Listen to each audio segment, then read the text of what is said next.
All right, good morning.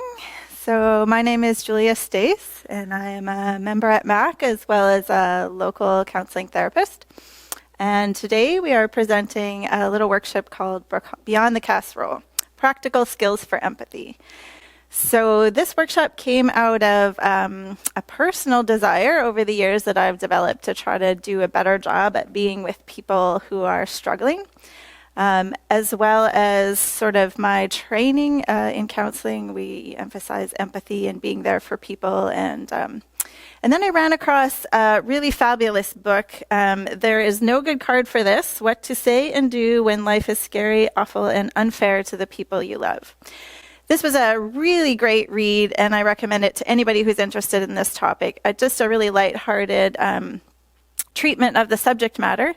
And as I read this, I thought to myself, this would make a really great workshop. Because in my experience, people really want to do this well. They want to be there for their friends and families in times of need. And sometimes we just struggle with how or what that should look like or how to do it well. So this is my attempt to bring some of that information together and present it in a way that is a little bit lighthearted, a little bit easy to grasp, and very practical. So the first thing I want to talk about is just what we're not talking about today. So specifically, we're not talking about people who are in really dire straits, who are either suicidal or struggling with a really severe or chronic mental health condition. In these cases, of course, please direct people to services. There's a crisis line on the screen. Encourage them to meet with mental health professionals that they're already seeing. What we are talking about today are just general life challenges that are either sudden or chronic, things like grief or loss of a partner or spouse or child, really major health diagnosis like a new diagnosis of cancer or surgery or something like that, major adjustments like a new baby or retirement, chronic health conditions that create difficulties in mobility or getting out and engaging with life. Also things like infertility, where people often don't talk about it, or you sort of find out later that it's been a problem. And then things like marriage or relationship breakdowns or struggles, which just get tricky to work with. So those are the types of things we're talking about today.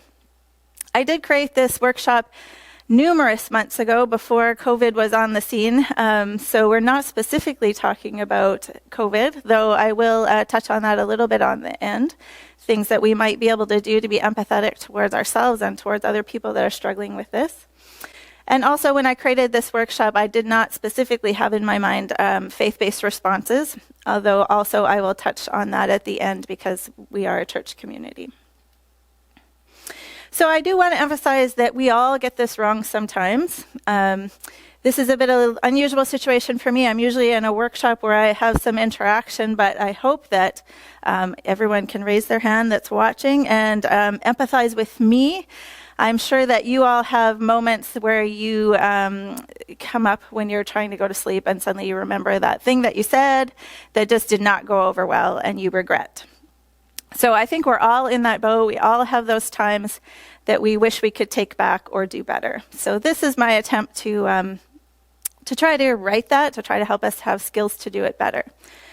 That being said, take a second and think to yourself about a moment that you struggled, and just think to yourself some of the things that really helped you during that time. What were the things people said? What were things people did that really helped you? And then also, think about a few moments that kind of stung a little bit, something that somebody said that didn't land right, something that somebody did or didn't do that you wish that they could have. Those will be things that will be coming up in today's workshop so that you can kind of connect what worked for you and what probably will work for other people. So this book, also the authors created a line of greeting cards that are a little bit tongue-in-cheek, but I found them a really great way to introduce this topic. So here's the first one. When life gives you lemons, I won't tell you a story about my cousin's friend who died of lemons. So empathy starts with yourself, also known as put your own oxygen mask on first. So obviously, we want to extend empathy to ourselves. This is tough stuff. You can just praise yourself for your desire to help. That's where it starts. Acknowledge your own anxiety. This is just not easy to do. Give yourself grace. There's no perfect when it comes to this. In fact, I would say that there is nobody that is an expert at empathy. Even though I've trained for 4 years to try to do this well, and I try to practice it every day, I'm learning, but I don't get it right. So give yourself that grace too. Perfectionism can be paralyzing. If we overthink things, we just tend to not do them. And do remember that people in pain will be sensitive. No matter what you say, it could be taken the wrong way, or it could end up being a little bit hurtful, but that doesn't mean that your intentions weren't good. So I'd like to start. I did also want to mention that there is a handout for this workshop that will be available on the Morden Alliance Church website and linked below. So you can print that out, work through it if you like. Some people like to take notes, or go back to it afterwards, and it'll just remind you of the content. So the first thing I did want to touch on was the difference between compassion, empathy, and pity. And we want to be sure that we keep these concepts differentiated. So pity is not the same as compassion and empathy, although some people do feel when they're shown kindness or compassion or empathy, they feel like it's pity. And so we want to avoid that, but sometimes that is a tendency of people. So here's the way I define these three concepts, and some people may define them differently, but I define pity as sort of that attitude where we're saying poor you to a person. It implies that suffering is abnormal, that if things were right in life, we wouldn't be suffering. And it implies that you're suffering and I am not, and kind of gives off the, phew, I'm glad it's not me kind of vibe. So we want to avoid pity. That's not what we're going for. Compassion is one step up, a really good response. And compassion is about accepting the suffering is normal, and accepting that we all have suffering. Yours is going to look different than mine, but it's all there. And it does communicate that I want to help you. The difference between compassion and empathy is that we can be compassionate towards things that we don't involve ourselves in. So we can be compassionate towards people we don't know, or we can be compassionate towards situations in other parts of the world that we don't actively become a part of. What we're aiming for with this workshop is empathy. And it just takes compassion a step further. It brings in the concept of wanting to be with the person that's suffering. So it's an attempt to say, even though I've not suffered in the same way that you have, I still suffer too. I can understand some of the feelings, and I really want to be with you in this bad time. So the first concept when we think about trying to respond in a practical way is this idea of analysis paralysis. So we can get really caught up in, am I going to do this right? Should I ask how things are going, or am I going to sound noisy? Should I bring food, or what if I'm not a good cook? Should I email, or maybe I should call? And the more we analyze something, the less we end up acting. So we want to avoid analysis paralysis. We want to just do something. Don't overthink it. Do try to think about what was helpful for you when you went through a hard time, and then try to do something similar. Also, contact of any kind is better than no contact at all. So if all you feel able to do at the time, or even just to start the process, is to send an email, that's great. Do that. Make a phone call, anything. So one of the ways I like to think about it when people are trying to decide what would be a helpful response is to think about what kinds of losses are involved. So in various situations, you have all kinds of losses, but we tend to think of things like grief as a primary thing. So in grief, of course, you've lost a companionship or a relationship with somebody. But in many cases, you've also lost security. You know, if it's a spouse, you've lost a person that's always there for you. You might have also lost an identity. You know, I used to be part of a relationship and now I'm not anymore. How do I fit in? Who am I without that? Other losses can also fit into these categories. So for instance, a cancer diagnosis. Well, they might not have lost a sense of identity or companionship, but they've lost a sense of security. Things were always going along pretty smoothly, and this came out of left field and knocked them off their feet. Suddenly they feel insecure. Suddenly they've lost the ability to do the things that they normally would do in life. So you can relate these kinds of losses to just about any kind of hard situation that you come across. And I find by identifying the losses helps you think creatively about how to meet the needs. Also, a thing to think about is what are the mixed emotions involved. We're very easy to think about things like anxiety or sadness, grief. But what about emotions like vulnerability, feeling overwhelmed?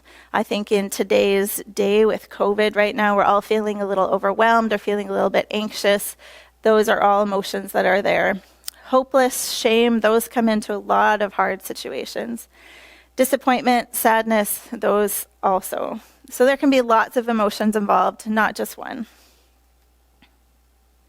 So the first thing I want to talk about is specifically emotions, and this is what we think about when we think about hard times. How am I going to deal with all these hard emotions?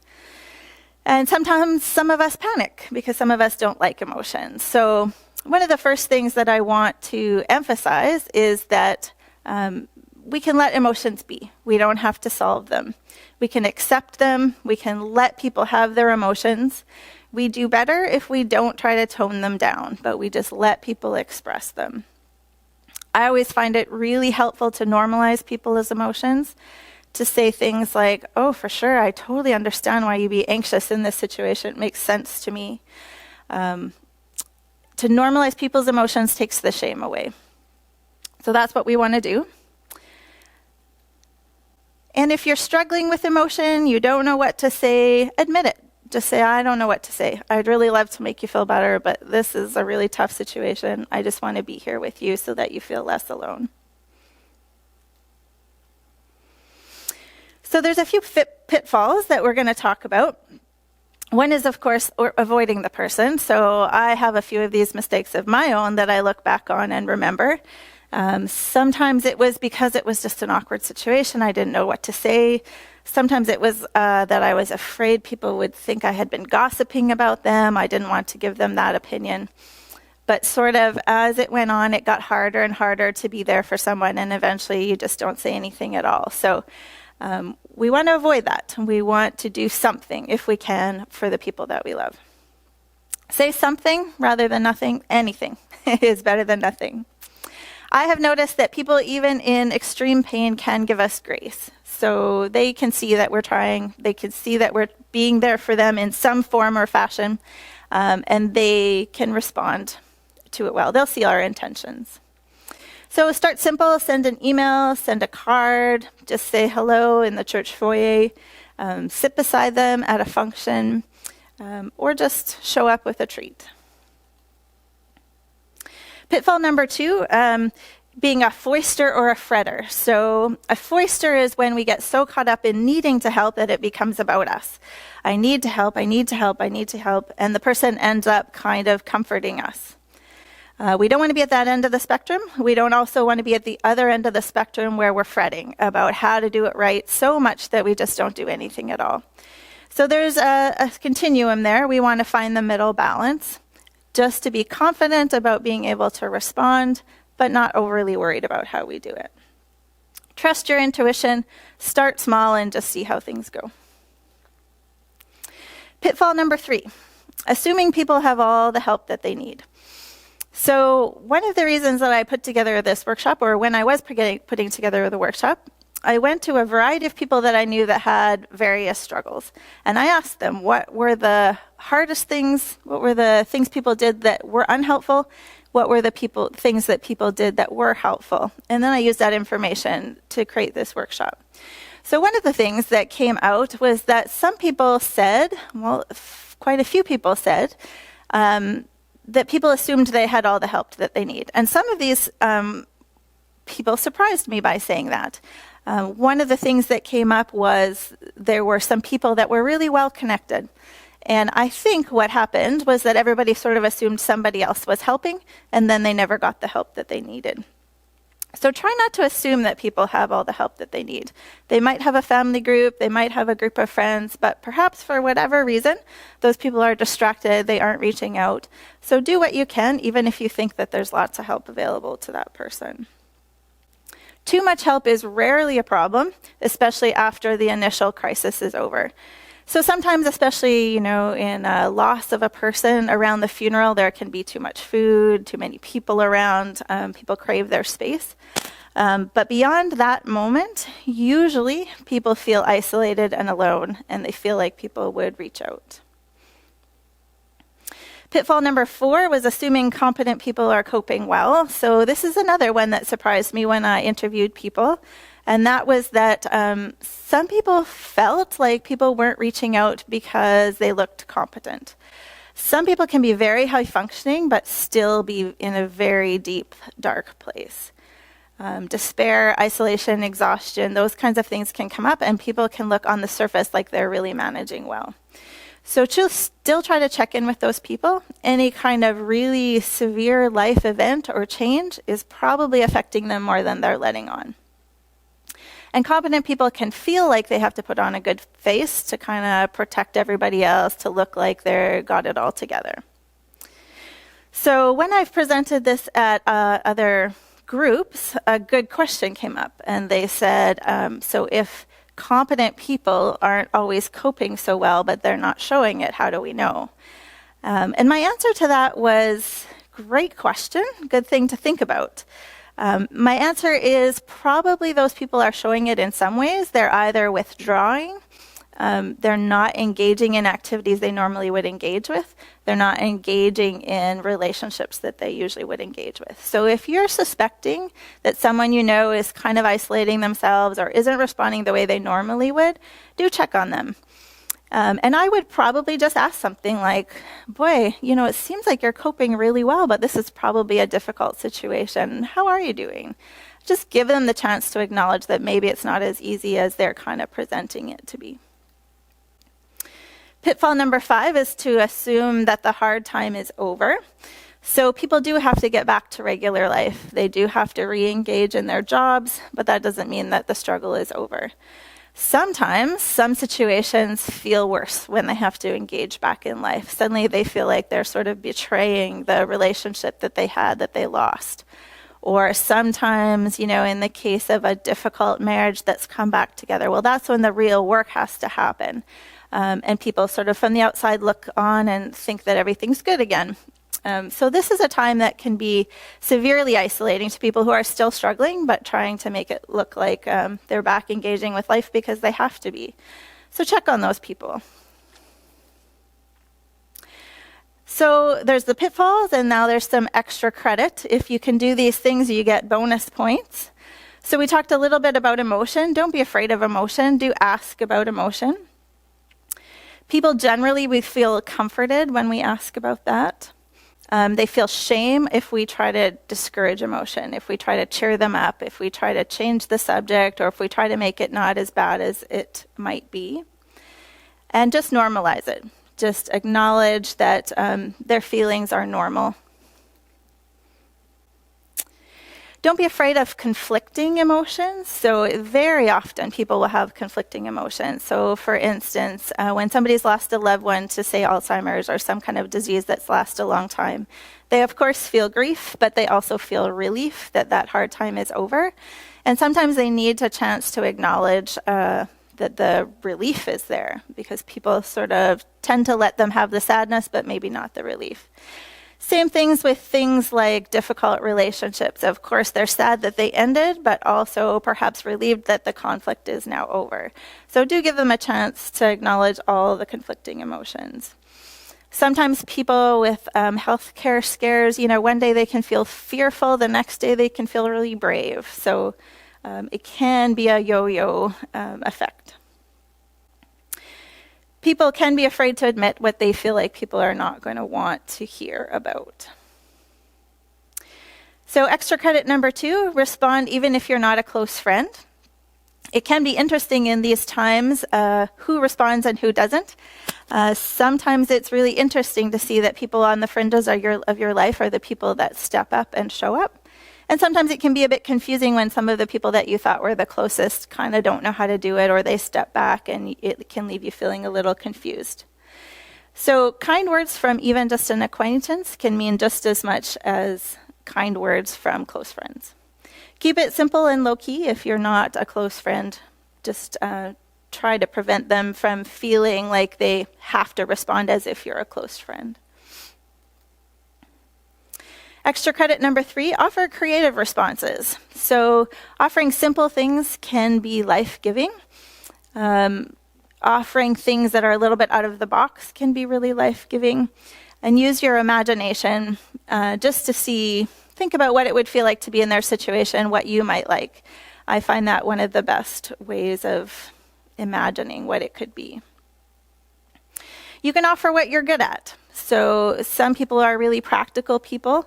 They might be good people for organizing some kind of system for looking after kids or mowing lawns or whatever it is, though you could offer that kind of service.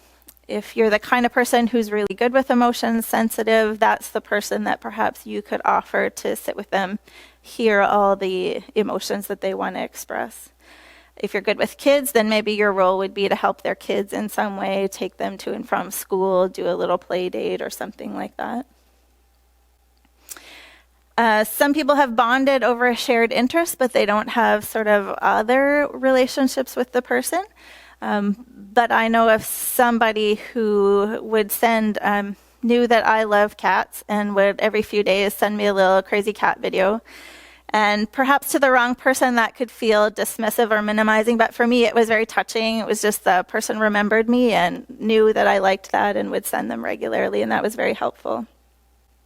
If you're an extrovert, then maybe you're the kind of person that can advocate for appointments, or you can be the contact person for all the friends that want to help, and maybe you can be the person to make phone calls for them. And if you're an introvert, then maybe you're the person who's just going to sit with them at church and not ask too many questions. Maybe you're the person that just can say, hey, do you want to get away for a little bit? Let's just go for a walk around the lake. Something where they're not having to always speak. There is a balance. Some people do find that they want to speak about their situation over and over again. Some people do get tired of it. It depends on the situation, depends on the person. So we do need to give them options of sometimes taking a break from it and not thinking about it. Extra credit number 4, offer help to a person's family members. So this one came up too. People found it a really hard thing to ask for help for themselves, but they would have found it much easier to ask for help for their kids, even adult kids. So sometimes people would tell me, I would have liked somebody to have checked in on my kids to see how they were handling this. So that can always be a way to help people as well. And extra credit number 5, follow up, check in regularly. We can't check in forever with people and not with everybody, but of course, if we can check in regularly, if you can remember something that they've told you that you can then check in later. So if somebody says, they have an appointment next week on Wednesday with the doctor, see if you can check up on that the next week, remember it, and so that they know that you've really been processing what they're saying. And if there's some kind of anniversary involved, anniversary of the death or the health crisis, or if there's some kind of Christmas or anniversary, do try to acknowledge them at that time. Just bring it up and say, I was thinking about you. I know this is the anniversary, and so I just wanted to know how you were doing. Or just keep it simple on your average day. Just, I've been thinking about you. Bob has been coming to mind, and I think about him once in a while, and I just wanted to know how you're doing. So when I created this workshop, I was thinking mainly about the fact that here in southern Manitoba church culture that we do food pretty well. But as I talked to people, I discovered that sometimes we don't do food very well, or people are getting missed. So I didn't want to skip over that. Food is important. It can be very, very helpful. Perhaps these days it's tricky with allergies and all those kinds of things. But the impact can't be overstated. It is very important. So send things that can be frozen, because sometimes too many things arrive at once.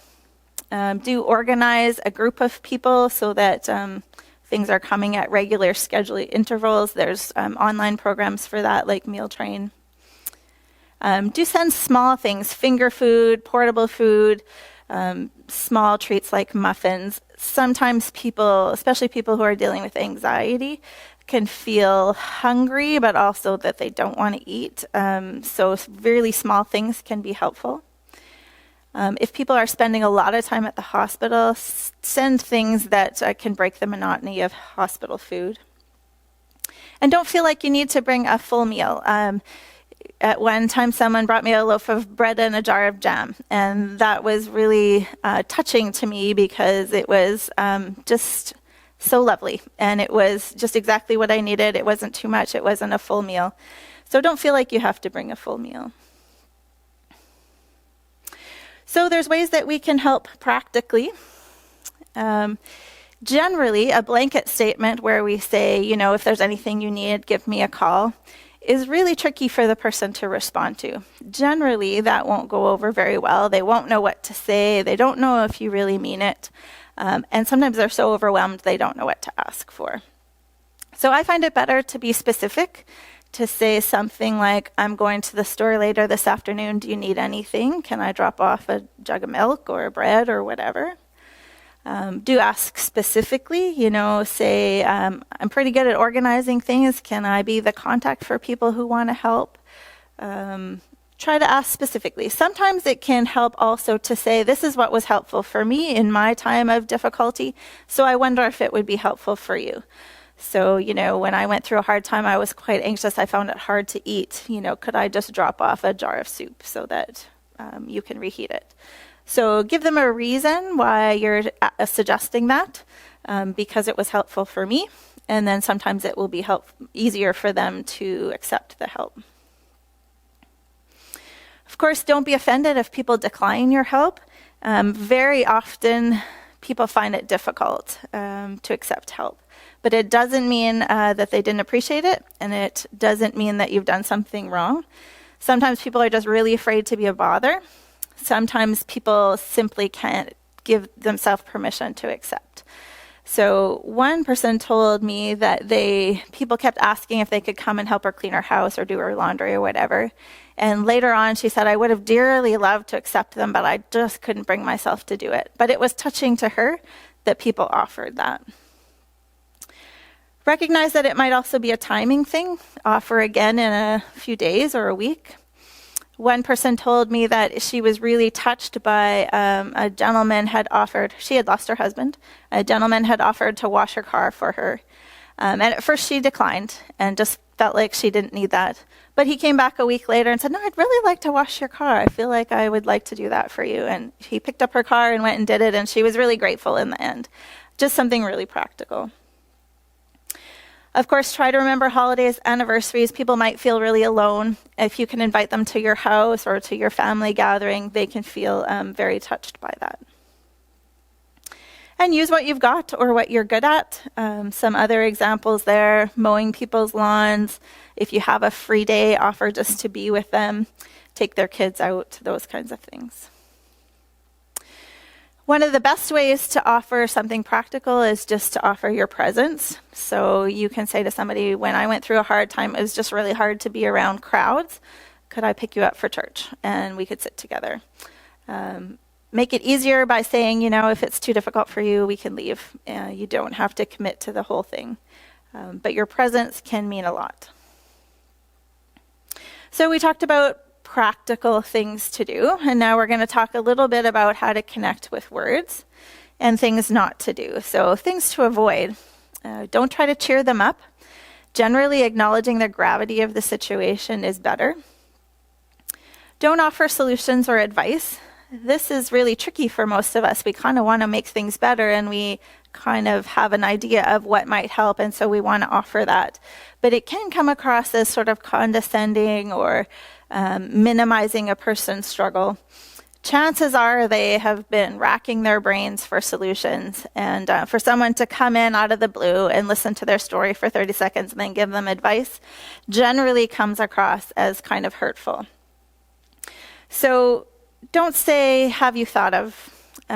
One person that I talked to would get really frustrated like with that, because she would say, that's all I do is I lie awake at night trying to think of what to do. And so when somebody says that, I feel really defensive. So if you do have a piece of advice that you think might be helpful, just make sure that it's not the first conversation. Give that piece of advice after a conversation, maybe number 5 or 6, after you've sort of really heard their side of the story, heard the things that they've tried to do, and then maybe address it then, but not right at the beginning. Also, sometimes I'll say something like, if you need help coming up with resources, or if you need help figuring out what to do, I'm here for you, but perhaps you just want me to listen right now, and just acknowledge that. Don't mention things you were going to do but didn't. It sounds a little humorous, but one person told me people kept telling her I was going to send flowers, but I didn't get around to it. And I thought, oh man, that just is kind of hurtful, because it meant that she wasn't a priority in their life. So if there was things you were going to do and didn't do it, just don't say them. And don't make it about you. It's really easy when somebody starts telling you a story to kind of tell your own story in an effort to relate to it. But sometimes that can feel like you're steering away from their hard times. So do try to always turn it back to the person. You can acknowledge that you've experienced something similar, but then try to turn it back to the person. You know, I had cancer a few years ago. I remember how difficult that was. Do you want to tell me about what it's like for you? So always try to steer it back to that person. One other card here. I wish I could take away your pain, or at least take away the people who compare it to the time their hamster died. That's what we want to avoid. So connecting with words, a few more things to avoid. Try not to make jokes about the situation. Assume it's a painful time. It seems obvious, but sometimes people who are suffering make jokes themselves. They try to make it lighthearted, and that's kind of an effort to make everybody else feel comfortable. But we don't want to assume that it's okay for us to joke about it. Try to take it seriously. Don't say at least you had 30 years with him, or at least you have another child. Also, don't say, why don't you just? I know somebody who likes to give the advice, why don't you just go on a vacation? And I always feel like that's just kind of minimizing, you know, for a person's pain, to sort of feel like it's just so easily solved. So try to stay away from why don't you just. Don't use platitudes, things like God doesn't give us more than we can bear. Inaccurate, but also the whole definition of trauma these days is more than we can bear. And we've all experienced trauma of one kind or another, some much harder than others. But we all experience things that we simply can't bear. Don't minimize the situation. Don't give false hope. Sometimes things simply won't work out the way that we would like them to. And don't say things like, with chronic conditions, you must be used to this by now. One person I talked to who encounters the same sort of difficulty regularly, people say, you must be used to this by now. And they said it actually feels like it gets harder every time they encounter it. So do be cautious of that. This might be the type of person that it might be helpful to say something like, what helps when you go through this? What kinds of things do you find helpful? And then try to do those things. So some things to ask is, so sometimes we'll encounter someone we haven't seen for a while that's having a difficult time, and we'll say, how are you? Which is a perfectly acceptable thing to say, except that it's a hard question to answer, because they don't know if you're asking about today, if you're asking about their health, if you're asking about in general. So I like to ask, how is today? Because that's a much easier question to answer. They can say, well, actually, today's pretty tough, but yesterday was better. So, you know, things are up and down. They have an easier way of answering that question. Acknowledge things that they've shared before. How was that appointment last week? Or if you're feeling like perhaps this is a situation where they get overwhelmed with people asking, just don't ask. Just say, I've been thinking about you. It's really nice to see you, and leave it at that. I do like to ask about things that have been helpful or things that have been especially hard. In this particular time with COVID flying around, asking what's the hardest part about this. People will have varied answers, but it might give you a really good clue of how to meet them in their hard time. So faith-based responses is important for many of us, and for some people can be a real positive resource. But of course, for some people, automatically going to faith-based perspectives can feel a little bit shamey. So we want to be cautious about that. If you do offer to pray for somebody, do make sure you do pray. And then I recommend following up with them, letting them know that you actually did pray and that you remembered, and then you ask them about how it's going later. Try to really avoid giving people the message that maybe their suffering is because they're not doing so well in their faith, or they're not connecting with God enough. Assume that they're doing the best that they can with all the different facets of their situation. They are just trying to survive. Giving them books to read, or even sometimes Bible verses, can feel a little bit tricky for people. I wouldn't steer away from it entirely, but do be cautious. And try to not only respond from a faith-based perspective. If the only thing we're saying is, I'll pray for you, that can make people feel really isolated because people don't seem to want to care to actually get in the mess with them. Also respond from an emotional or practical perspective. So there is a difference between private versus public struggles. So most of the time people who tire of talking about their difficulty is because they have a really public struggle, like a health concern, a cancer diagnosis, or whatever.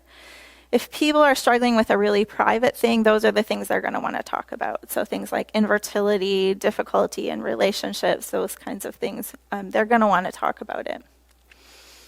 Acknowledge, validate the need, offer your presence. Just say, maybe you're tired of talking about this. Do you want to just go for a walk or go to the garden center or whatever it is?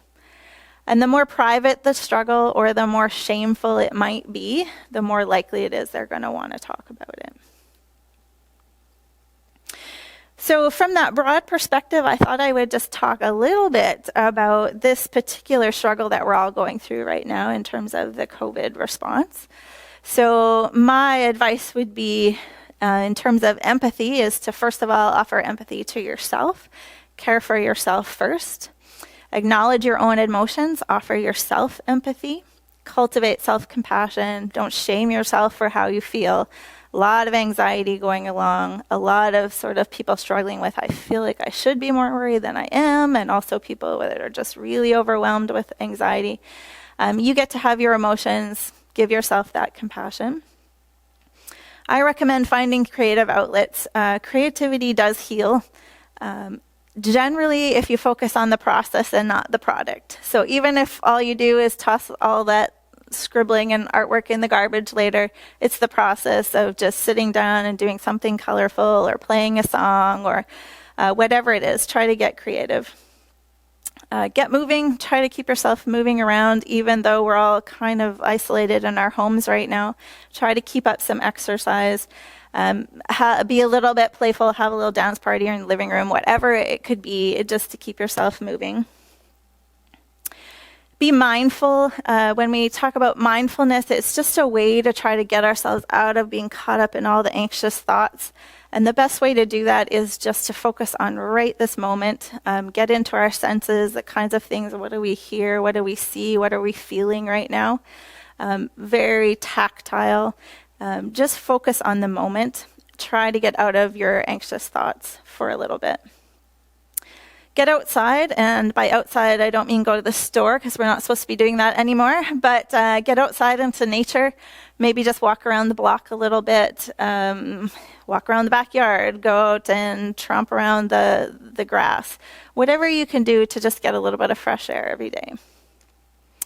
And focus on doing something productive. Give yourself a sense of mastery and control over something. So maybe use the time to do a project, or to bake cookies, or whatever it is around your house. And then when it comes to caring for others, offering empathy for others, this can be a real help to yourself as well. It gives you a sense of control by it contributing to the well-being of others.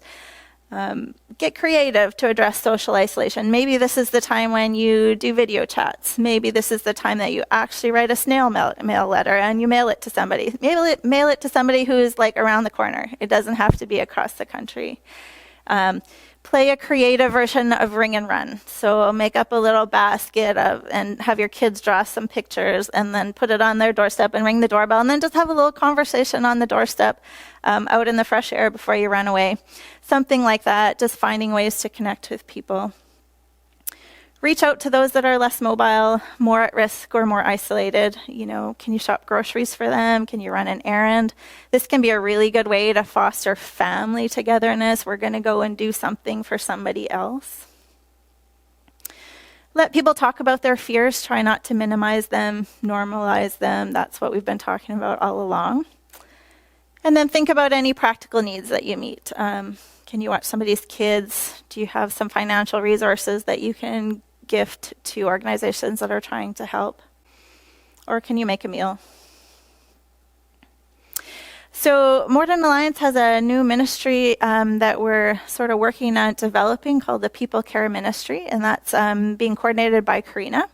So we're trying hard to think of ways that we can creatively meet the needs of people in our congregation, especially during this COVID crisis, but also beyond that. So there's lots of ways that you can help. And if you're interested in this topic, in empathy, in meeting practical needs in hard times, this is a perfect ministry for you to get involved with. So do contact Karina. I'm sure she would be glad to hear from you. Currently, a couple of things that we're doing is we're really trying hard to make phone calls and quick visits, drop-off visits to people who can't get out as much. So that's one way you can help. Also, they're trying to do many hands meals much more often, so there might be help you could do in helping with the meals or delivering them or whatever. So I'm sure Karina would be happy to hear from you. So then from that focus, we're just going to back up for 1 second and just remember to think about the losses. That'll give you the ability to respond creatively and practically. And if nothing else, remember these 3 things: accept emotional reactions, try to alleviate loneliness and isolation, and acknowledge the complexity of the situation. And when we're caring for others, we always have to remember to care for ourselves. If we can't help, say so. Offer an option if we can. Wednesday doesn't work, but I'm free next week or whatever.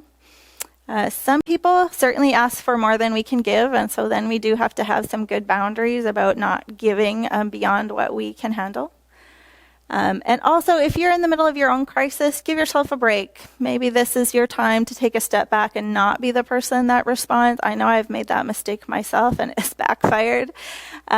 So if this is your own crisis, maybe pray about somebody else that'll meet that need. Just give yourself permission. That could apply to COVID. If you're just a person that's feeling really overwhelmed right now, this might not be your time to meet other people's needs. Maybe you need to ask for help. So a couple good resources. Of course, this book that I referred to earlier, there's no good card for this. I highly recommend that. And there's also one other one. If you're interested in this topic, The Positive Power of Sadness, I found that a really great book for how to acknowledge difficult times. And just to wrap up, please let me be the first to punch the next person who tells you everything happens for a reason. So get out there, be good to each other, do the best you can.